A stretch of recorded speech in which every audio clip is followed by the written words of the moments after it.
না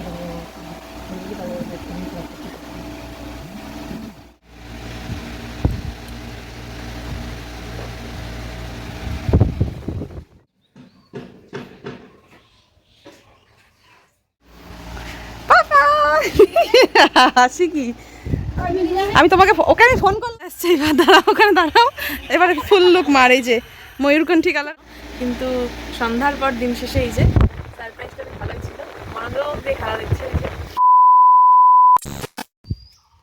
hello everyone, welcome to my another blog.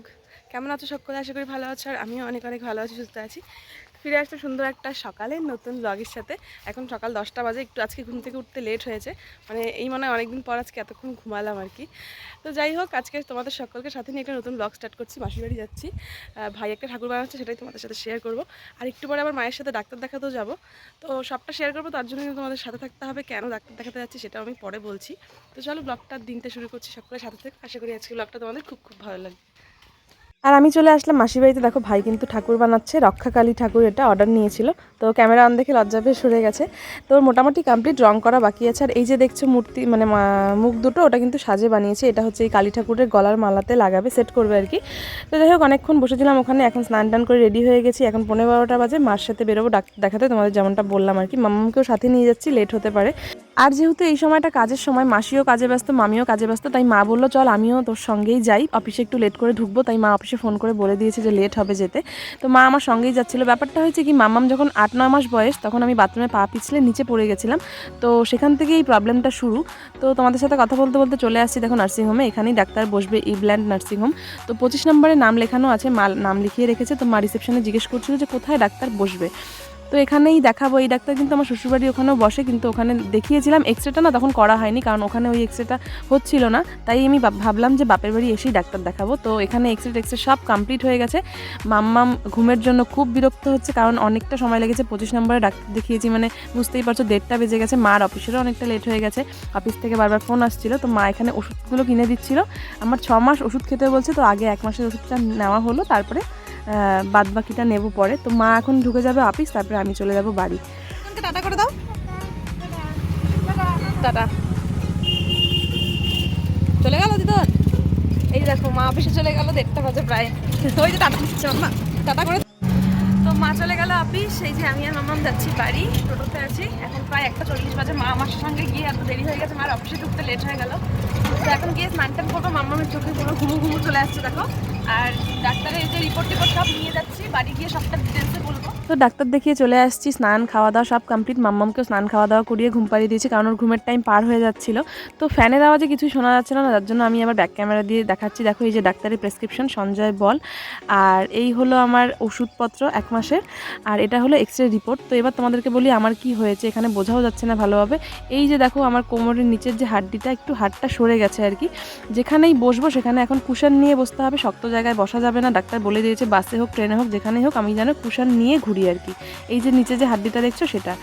তো এই আর কি প্রবলেমটা, 6 মাস ওষুধ খেতে হবে। এবার দেখো আমি বলি, আমি ডাক্তার দেখিয়ে আসার পর আমি তো একেই অসুস্থ, তারপরে আমার মেয়েটা, মানে যে সারাদিন এত দুষ্টুমি করে, সে যদি এরমভাবে শুয়ে থাকে কেমন লাগে। তো এটা ছিল আগের দিনের ভিডিও, আর এটা হলো তার পরের দিনের ভিডিও। মানে সেদিন আর ভিডিওটা শেষ করতে পারিনি ব্লগটা।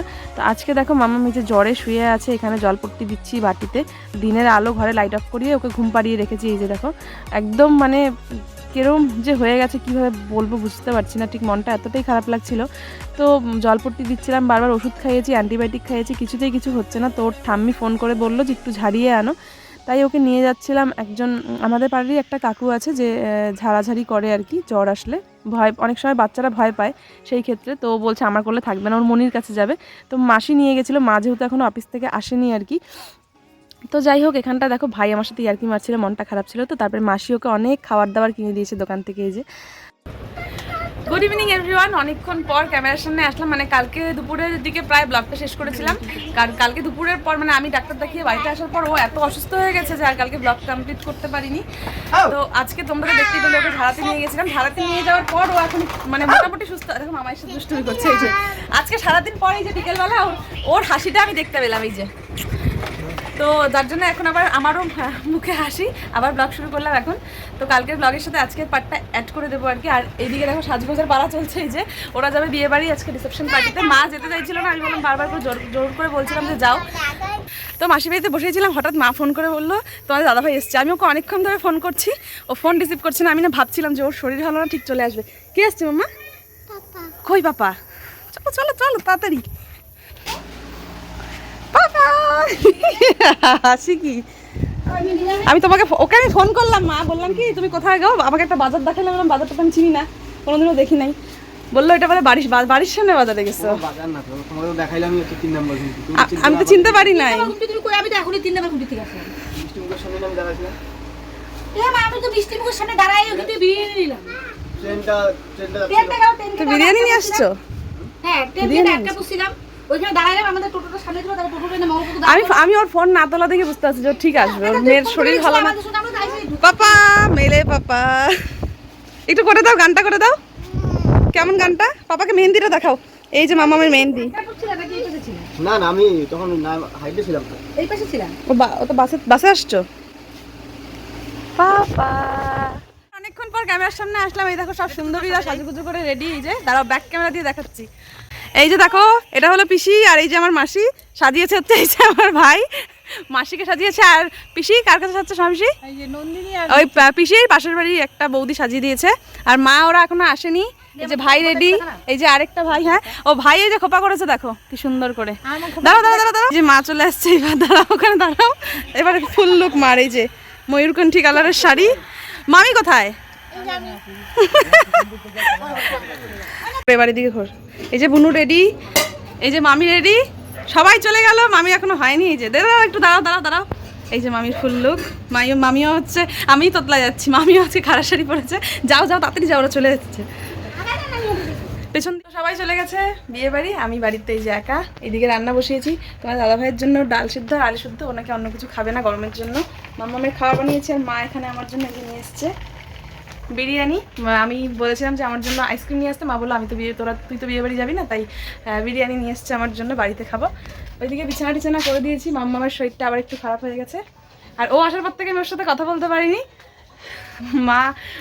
মাসি মামি সবাইকে রেডি করতে করতেই আমার সন্ধ্যাটা শেষ হয়ে গেল। তো এখন খাওয়া দাওয়া করবো। মামা বিয়ে বাড়ি যায়নি, মামা আমি তোমার দাদা ভাই। তো চলে আসছি যে বিছানায়, দেখো মামা ওই যে ঘুমিয়ে পড়েছে। খাওয়া দাওয়া কমপ্লিট হয়ে গেছে। খাওয়া দাওয়া করে বাসনপত্র মেজে টেজে হাত মুখ ধুয়ে ড্রেস চেঞ্জ করে নিয়েছি, এত গরম লাগছিল। তো মামা অনেকক্ষণে ঘুমিয়ে পড়েছে, ওকে ওষুধ খাইয়ে দিয়েছি। আর এদিকে একজন এই যে টিভি দেখছে, IPL। আর মা ওরা এখনও বিয়ে বাড়ি থেকে আসেনি, মানে আমাদের পাড়ারই বিয়ে, কিন্তু মানে বউ ভাতটা হচ্ছে ভবনে, বাড়ির থেকে একটু দূরে, তাই একটু লেট হচ্ছে আসতে। তো আজকের ব্লগটা তোমাদের কার কেমন লাগলো অবশ্যই কমেন্ট করে জানিও। আর আজকের দিনটা সত্যি কথা বলতে একদম বেকার গেছে। সকাল থেকে মানে মামামের শরীরটা ভালো ছিল না জন্য, কিন্তু সন্ধ্যার পর দিন শেষে এই যে সারপ্রাইজটা বেশ ভালোই ছিল, মনোযোগ দিয়ে খেলা দেখছে। তো আজকের ব্লগটা এখানে শেষ করছি। আবারও দেখা হচ্ছে কালকে একটা সুন্দর ব্লগের সাথে। এখন না ডেইলি ব্লগিং করতে এনার্জি পাই না আর কি, যাই হোক আবার দেখা হবে কোনো একটা ব্লগের সাথে। ততক্ষণ সব করে ভালো থেকে সুস্থ থেকে। চলো আজকের ব্লগটা এখানেই শেষ করছি।